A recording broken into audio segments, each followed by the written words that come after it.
Reserves. The gentleman from Florida is recognized. Thank you, Mr. Speaker. Mr. Speaker, we're here today to discuss what House Democrats are now calling the America Competes Act.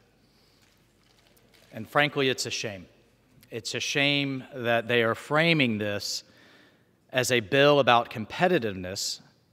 And while it may have started as just that, it's now morphed into another attempt to impose the Democrats' out-of-touch agenda on America.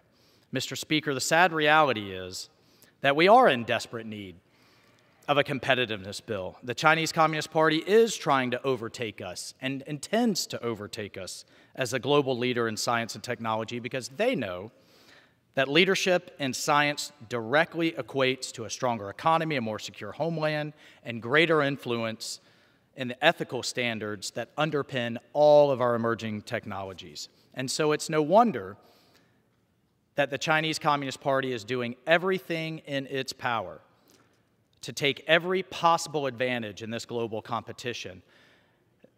The Chinese Communist Party is outspending us on research and development. They are graduating more STEM students and building a higher tech workforce faster than we are. And they are acquiring valuable research and intellectual property through any means necessary, absolutely including forced acquisition and theft. Mr. Speaker, they're stealing their way to the top. And it is not an exaggeration to say that countering China's global influence must be one of our highest priorities in Congress. The House Science Committee, with Chairwoman Johnson and Ranking Member Lucas's leadership, took on this responsibility, and rightly so, and did what the American people expect us to do.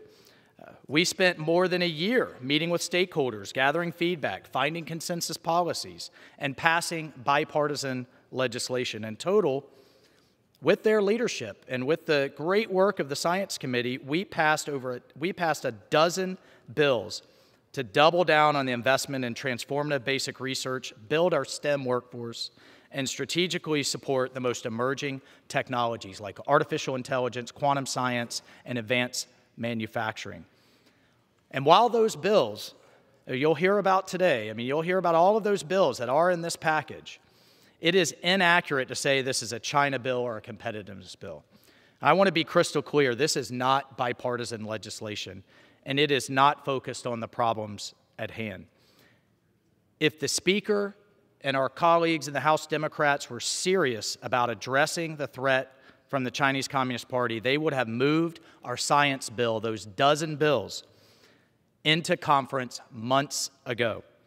We have been ready to go since June, and everyone who's worked on it on both sides of the aisle knows it.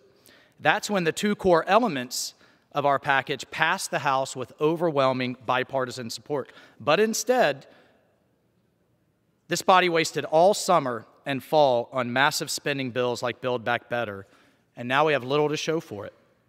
And so here we are on Groundhog Day, fittingly, sadly, going through the same exercise we have already done multiple times.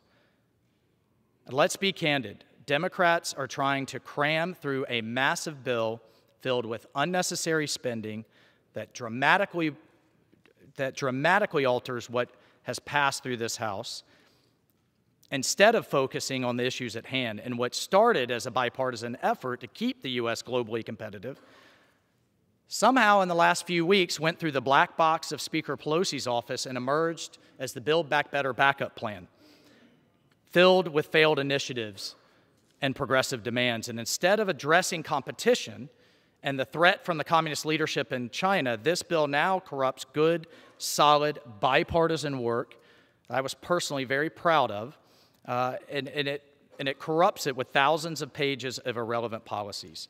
So what kind of China bill mentions coral reefs more than China? There are very real consequences of this bad faith effort.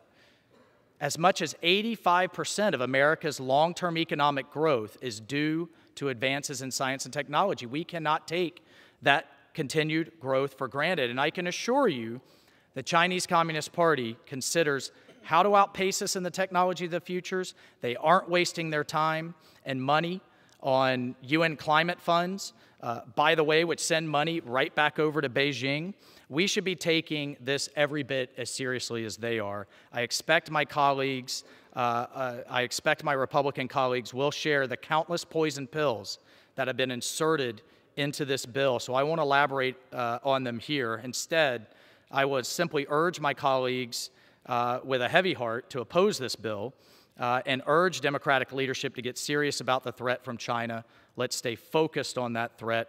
Let's go to conference with a clean, bipartisan competitiveness bill and set our country up for the continued economic success that Americans deserve. Mr. Speaker, I reserve the balance of my time. The gentleman reserves.